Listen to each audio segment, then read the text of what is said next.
Let's talk about The Flash. Season 2, Episode 1, full spoilers for the man who saved Central City. Still feeling responsible for Eddie's death, Barry pushes his friends away and tries to protect the city on his own, rebuilding it in the middle of the night. Cisco assists Joe with the Meta Task Force. So yeah, this was a pretty cool episode. Yeah, I like this episode. I didn't. I have some small issues, but I still really like all the characters. I like how they have that family dynamic going. Yeah.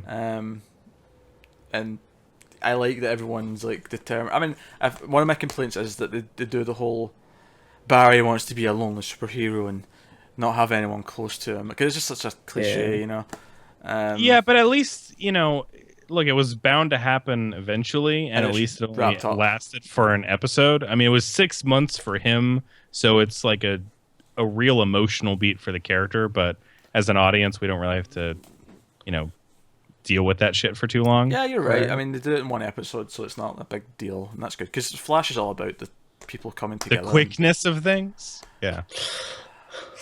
All right. So let's talk about what actually happened, which is Eddie died. He is one half of Firestorm, so That's not Eddie. There you go. That's not it. That's Ronnie. not Eddie. No. Ronnie. It's Ronnie. Sorry, I don't know. Eddie was Eddie Thawne. That was the. Oh, that was the of Irish. Okay. Sorry. Well, 2 people are dead, so or at least one of them is missing, I guess. Yeah, well, I'm pretty sure Firestorm, he'll come back. He's not gone forever. He'll be in another dimension, probably, right now. Yeah, of course. He's in the black hole. So, yeah, that's where he is. I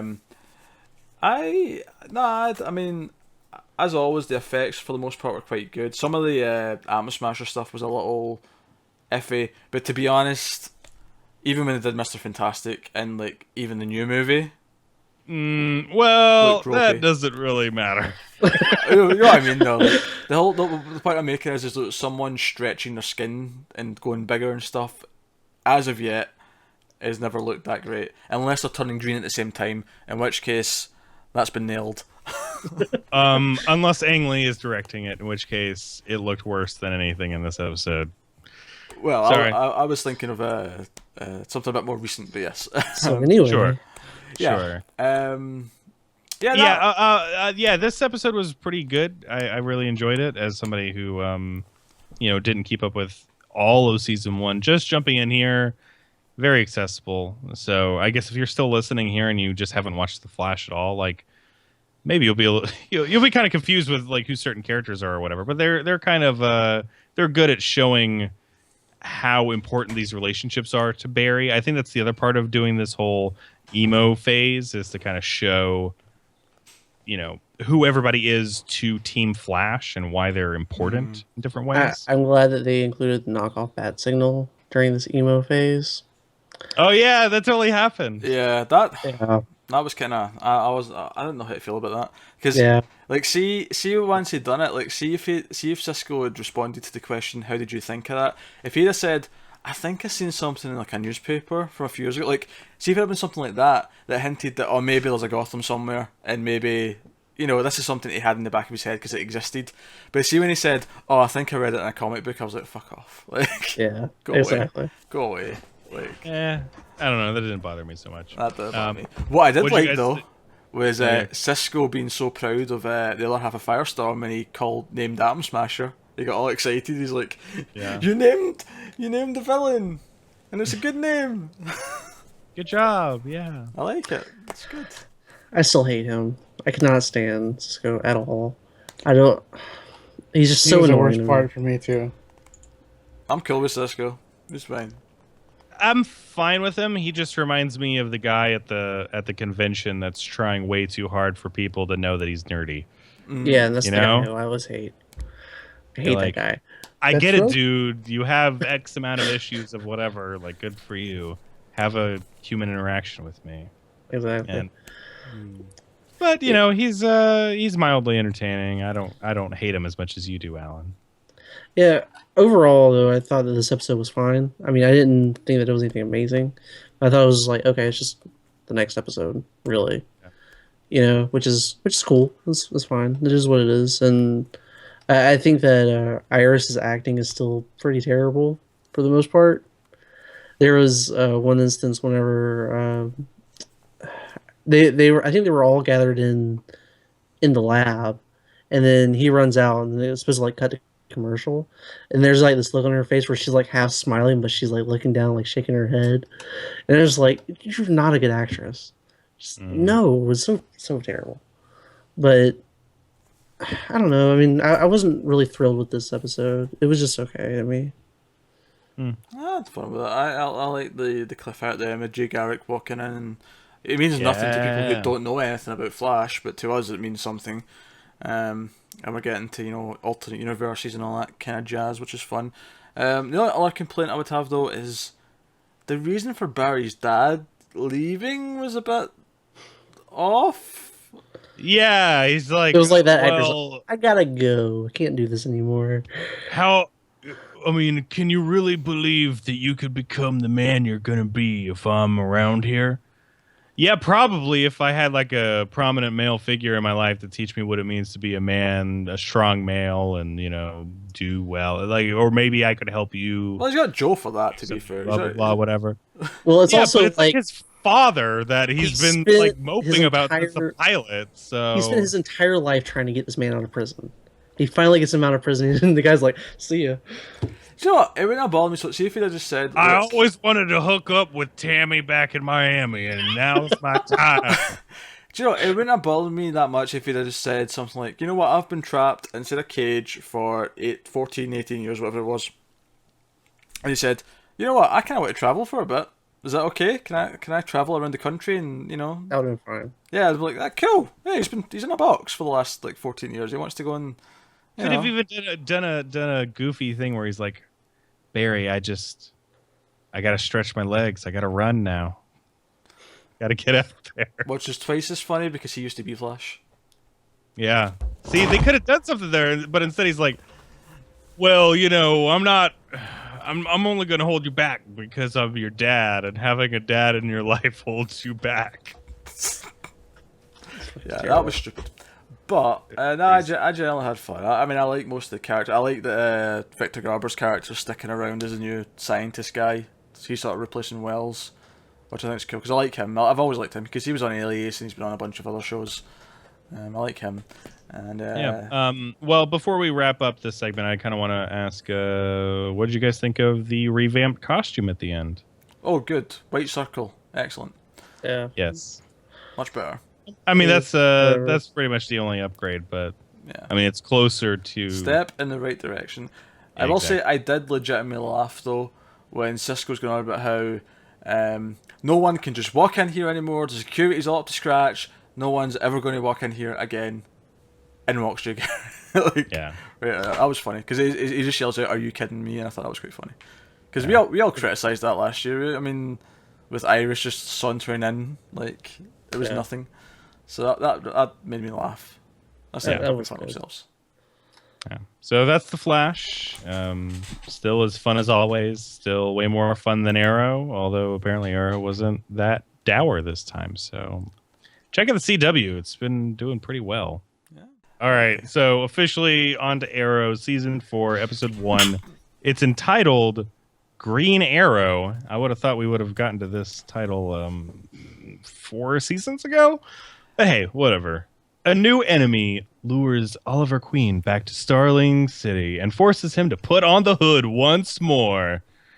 Because you got to keep the show going, guys. Pretty much. Peter. Let me ask you a question real quick. Yeah. Are the Let me only ask you a question real quick.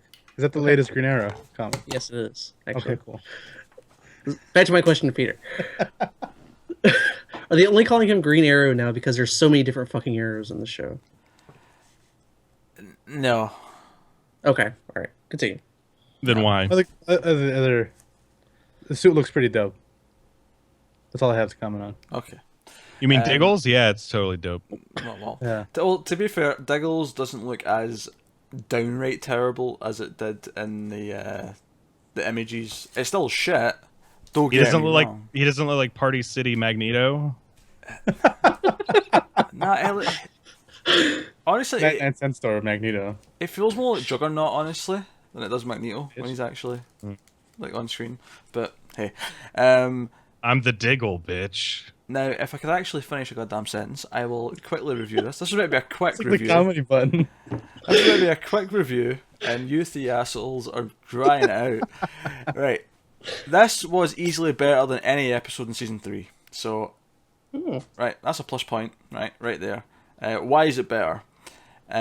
Because the fucking League of Shadows, League of Assassins, in this, is gone, right?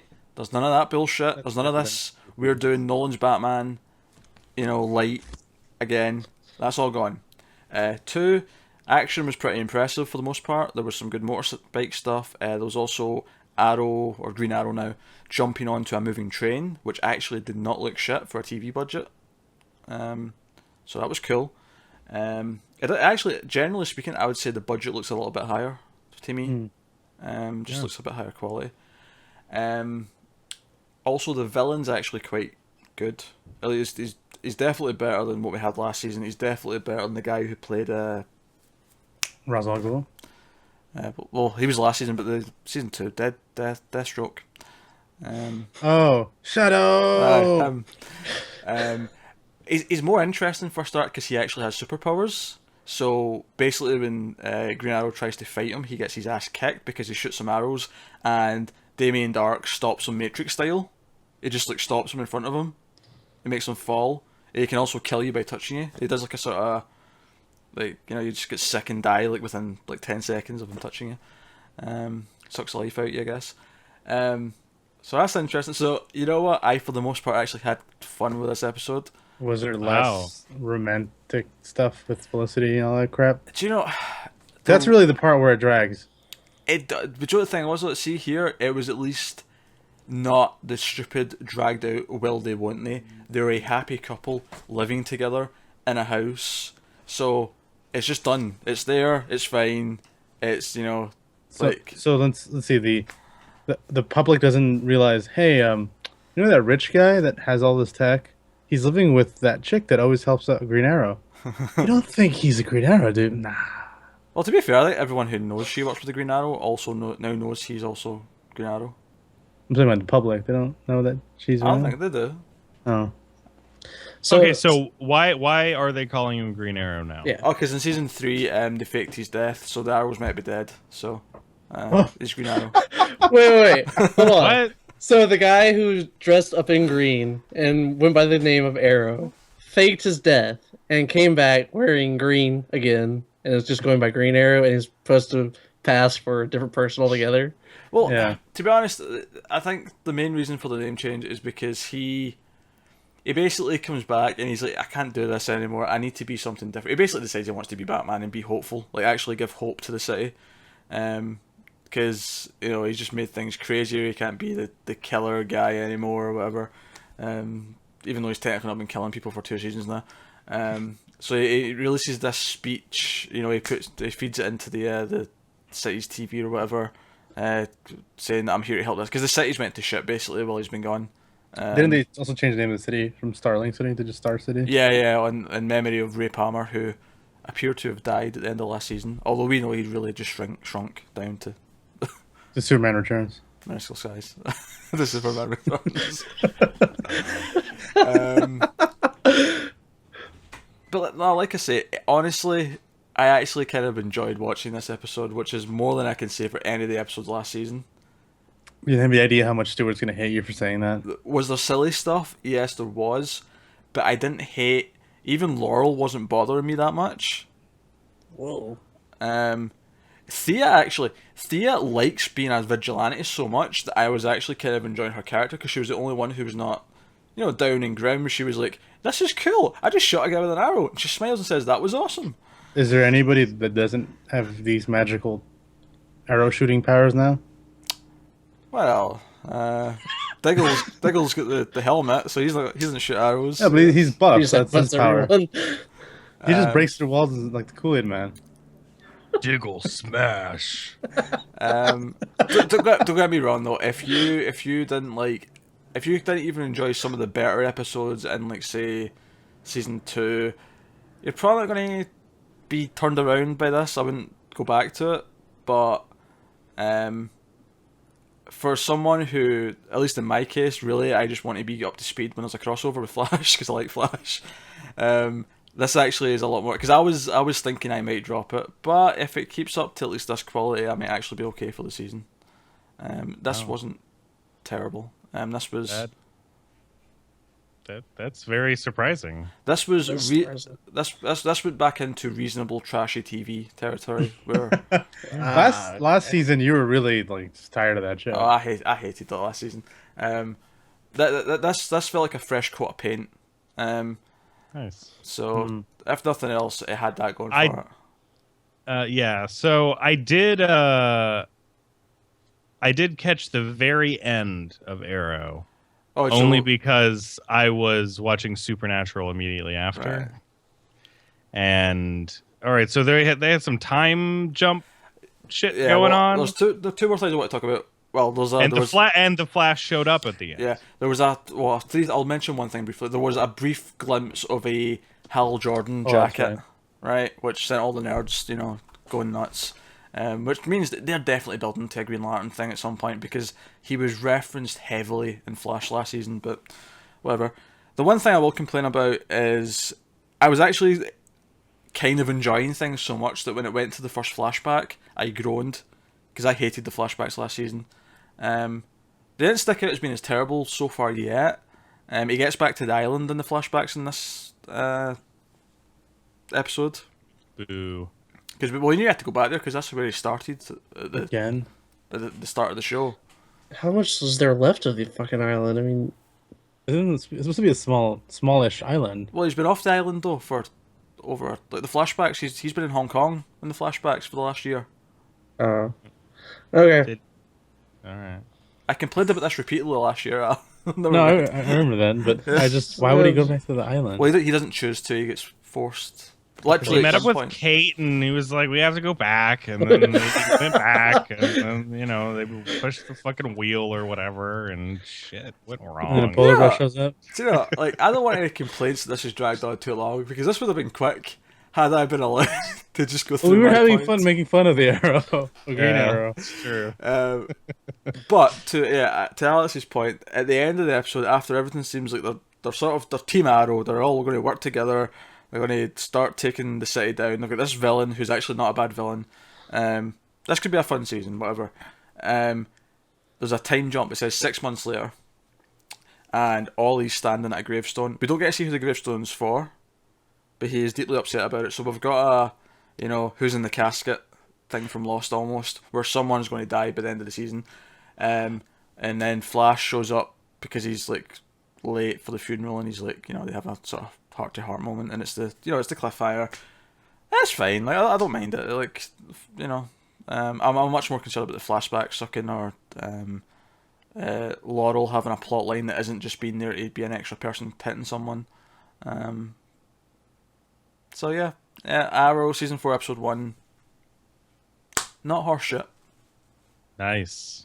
Finally, Arrow, not horseshit.